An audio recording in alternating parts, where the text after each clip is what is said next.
Nash is a studio leis ag fecht op an nóid ag san Santa Snoimid. Tá píosa bheag nervú seo mar seo chéad ceann riamh. So, a cíimiid, tham sé git nó gan am céim.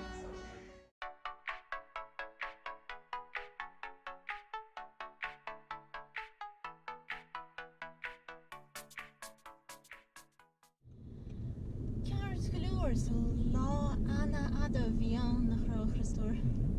Níos fuide na cheappas agus na cheaptas Trí uair níos fuide.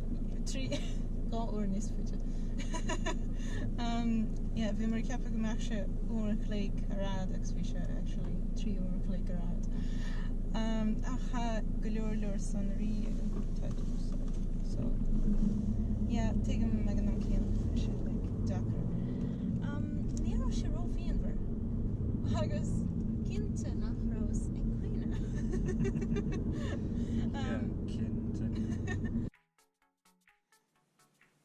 So han déchaní cé thuganta níis agus han tatú so brenn go hálainn seo an teachtú lá bhean fóir sin beagnach an é beagnach sin háirtear bhí tríist an tatú so háil agus bhí ar mé á déanta a ríist in sin chúis ná thar a feib leis an chéadúr. So chuir mé fí seán an so déimiigh na dahanna go bunúsach bhí d'éirigh sé bhad níos gile thar ithe sa chéad ithe agus de gnách ní thar líonn sé sin anis tha sé brenn díoch mar scór agus de tharla sé sin mar geall ar an léirige so an sanbhíorm dul th neisctí Corcaigh agus tastáilíonn bhar nuach an so agus é ágáil a freacha le lá. Na hána onróid so léir sin mar geall an dúch féin, bhí sin mar geall ar a dégant eile. Agus inis tá mar cinnte gur sin mar geall ar an tais sin plastach spéisialta chuir sí ar an tatú. Mar bhí sé creachtnathe. Gléitar Dermalize Pro sin an branda ar úsáidtí. Agus níor chuir sí é an uairságus tha sé bhad níos fearr ar bhecinn sin. Fuair an tatú so le Paulina I gar Corcaigh I siopa ar bannam Incoholics, sin nadidir mé consaíomh nuaigh garda Incoholics a agus máling go hard sa spéirí tha sé tharbh cabhrach agus tharbh cumasach freisin. Agus chamála sin déanann sí cinnte an táimar fad go mbeadh go chuir go lean agus tha sin tábhachtach dar domsa. So má hátu riamh ggéar tatú a áil I gar Corcaigh agus má haimíonn an stíl so I leatsa leatsa. Máling dul díanaid cíine agus fearr de Paulina tha sí anforpisiúnta ar fad agus tá is sásta go leor leis, so gach seans go méid is sásta chuma.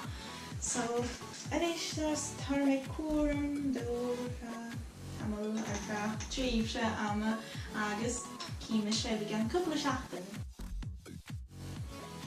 Díobh bríist sa seán siú lá de bhí ar a fór díreach mí trístam an tatú seo á déanta ríis agus tá sé go hilas chumán ceart chuúr a ríist ní dóil an gombeach sé ga chorú mór níos mó ha cracin nua os ceann chana hain. Agus tam sé bra sásta leis sin fearr.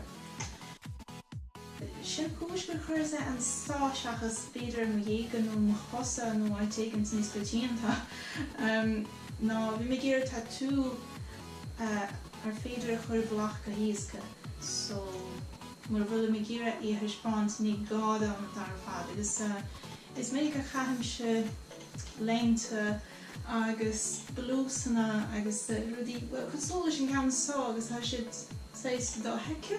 Is féidir tatú a ceil tríd so uairntalach, má uair de meach tatú il datú fáite gan an san agus ní héon se leis na héadí. Ben sin ról hástal ag hí a thuispáint an dar fad. Agus chomáil híh postanna agus rudí de le héad. Má há tatú an bhálach is cumas seach ní gá go méid fééis I gcaine go sé gan. Agus ní bheith se le feiceáil so ní dóil an go mé feib an san. An bhfuil brí ar le leis níl. Ní bhuair is é go mór nó in ómós dúirt le. Ach déadí rá bhfuil se go cúpla cíal ag an tatú sin domsa. Agus beidir an chúis gur béis seo an deartha a bhí ar mint an seachas péiread eile. Ná si gorm dachas ansa leam agus tánín plugin gorma go mór leam. Is even an nádúr is mai leam sa siúil sa nádúr agus a bhí dagháil leis có minic agus is féidir agus tá sé go mór san an temperachta chosint. Agus chanála sin is bláhanna dúchasacha sa tír seo iad na clúgini gorma so ha an gwealachas fad tíh hir dí sin chuma agus is gweal mé cí na rúga mé an so. So yeah. Ní dóil an go mé híon a féla an frí sin sa dalchaí. Is rud tharbh generalta is just beláhanna gobanósach. Ní bhain se riamh gur ainm duine áil mar tatú mar tá buil níos mó mé a féla harm mar galar.